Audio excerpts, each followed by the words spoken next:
Hello everyone! I wasn't planning on making this video, but I just learned about something really exciting that I wanted to share. So if you've been around on my channel for a while, you may remember that there was a time when I stopped doing as many hiking videos and exploring videos as I used to.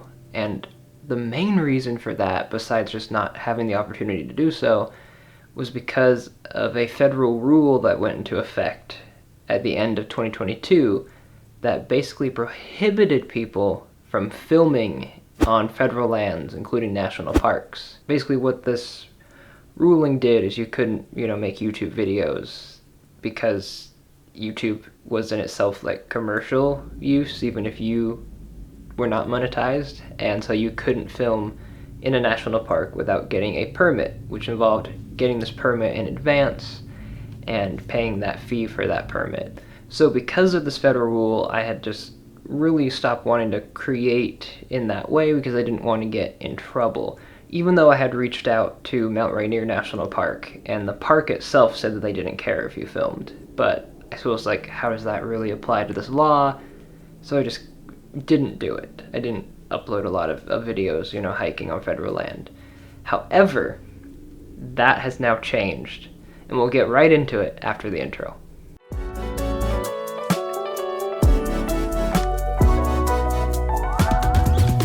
So I just learned that on January 4th, 2025, President Biden signed H.R. 6492, otherwise known as the Explore Act. This was an act that passed both houses of Congress and was signed by President Biden just this week. And this is exciting. So the Explore Act is basically allowing creators to once again film on federal lands, including national parks. Okay, so I pulled up the actual text of the law, and I will read the relevant sections to you here. I'm not a lawyer, so this is just my interpretation of what this law says. But it says right here, the Secretary shall not require an authorization or a permit or assess a fee if a fee for a filming or still photography activity is not otherwise required by law, for a filming or still photography activity that a. involves fewer than 6 individuals and meets each of the requirements described in paragraph 5. So just that part A is what applies to content creators.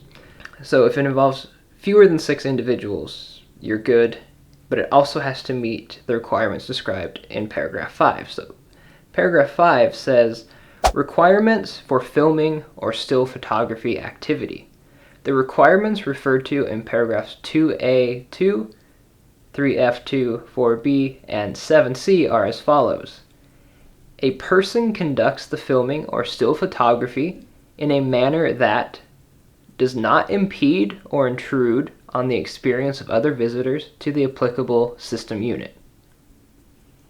So don't ruin others' experiences when you're at the national parks. That's kind of where that comes in. That feels like common sense. If you're doing anything, detract from other people's experiences. I don't care what the law says. I mean, a park ranger is probably going to tell you to knock it off and stop doing what you're doing, right? So that's common sense to me.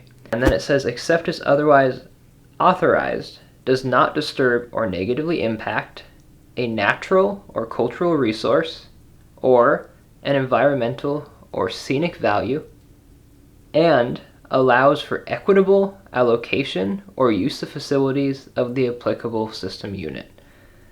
So I'm thinking here, as long as you're not damaging the parks, the natural environments, you're not doing anything, it's going to damage these natural areas, and you're allowing people to freely, still use park facilities, the trails. You're not blocking people, from doing what they're there to do, that you're fine. It also says here, the person conducts the filming or still photography activity at a location in which the public is allowed. So don't film somewhere that you're not supposed to be at. And then it goes on to say, the person conducting the filming or still photography activity does not require the exclusive use of the site or area. So once again, don't be blocking people, from being there. And the person does not conduct the filming or still photography activity in a localized area that receives a very high volume of visitation. So my thought with that one is that you wouldn't be able to like film in a really busy area, and I think that just has to do with the safety component and like the park experience. I have a feeling that you're going to be fine if you're vlogging or something, you know, outside a visitor center, in a parking lot, you know, a trailhead, that kind of thing. I don't see that that would actually be a problem. I think it's just there because getting in people's way, you know, and there's a lot of people around, you're setting up like your tripods and stuff, you're going to detract from the experience, so maybe don't do that. You know, you might have a ranger yell at you for that. So the person conducting the filming or still photography activity does not use a set or staging equipment, subject to the limitation that handheld equipment, such as a tripod, monopod, and handheld lighting equipment, shall not be considered staging equipment. So you're still allowed to use a monopod, a tripod, and any sort of like handheld lighting equipment. Basically, they still don't want people bringing like entire film crews into the national parks without a permit. So that's why it's like limited to 6 people. Bring your handheld stuff. So really there shouldn't be an issue now with anyone bringing their camera along. You're taking some pictures while you're hiking, which was always allowed. And then, you know, you flip to video and like you're vlogging. Like that is now basically allowed. And for the past 2 years, that has not been the case. You could still take photos, but you couldn't legally take any video and post it somewhere. The person conducting the filming or still photography activity complies with and adheres to visitor use policies, practices, and regulations applicable to the applicable system unit. So making sure you're following all the rules and laws for where you're filming. And the filming or still photography activity is not likely to result in additional administrative costs being incurred by the Secretary with respect to the filming or still photography activity as determined by the Secretary. So don't do anything that's going to cost the parks more money.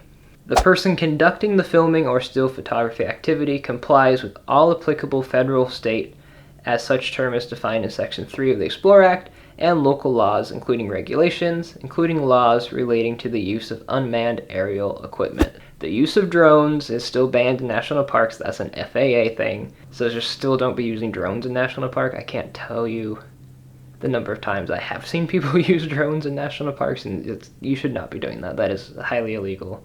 So with kind of those exceptions, it sounds like we are once again allowed to film in national parks, which is really exciting for me because like I said, I stopped making certain types of videos even when I was in the national parks, just because I was like, I don't really want to get in trouble, even though Mount Rainier Park, you know, the park itself said it's fine when I emailed them. Having this in a law that's actually passed by Congress is great because it means that, you know, if you're in a group of fewer than 6 people, like you're going to be fine. You're not going to have to get a permit or pay any fees to use your same camera that you were always, including these past 2 years, allowed to use for still photography to now do video in the parks. It also says that commercial use is allowed. There's no distinction between commercial and non-commercial use. The law really cares more about the effect on the natural areas, you know, and the visitor experience. So having larger groups and lots of equipment is what's going to get you in trouble, and you're going to need a permit versus commercial or non-commercial. So you should also be able to monetize any of the videos you're filming in national parks. But like I said, I'm not a lawyer. This is just my interpretation of what this law is saying, just reading you what it says. Others have already been sharing this information, and you know, what I'm getting out of this is the same as what they are, but do look at it yourself. This is what it says. I'll leave a link to the law in the description of this video so you can go read it and check it out for yourself. There's a lot of other stuff in the law. It's not just about filming and still photography. And I apologize for all of the noise that you will probably hear, you know, throughout this video. There's been trains, there's been helicopters, motorcycles, like everything that could possibly make noise outside has been making noise while I've been filming this, so hopefully you can't hear it, but if you can, I'm sorry.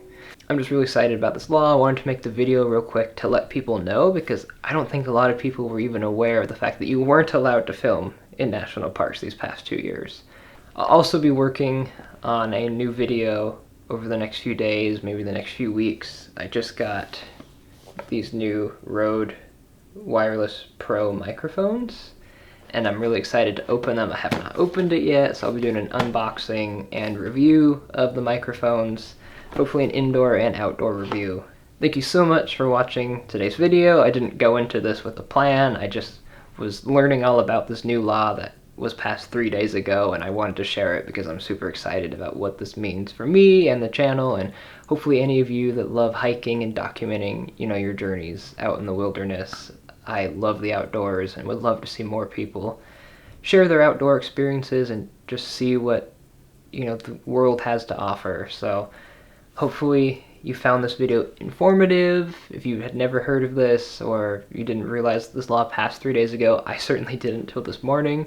If you did find this video interesting, be sure to give it a like and subscribe to my channel to see all of my adventures. I'm Chase, and I'll see you next time.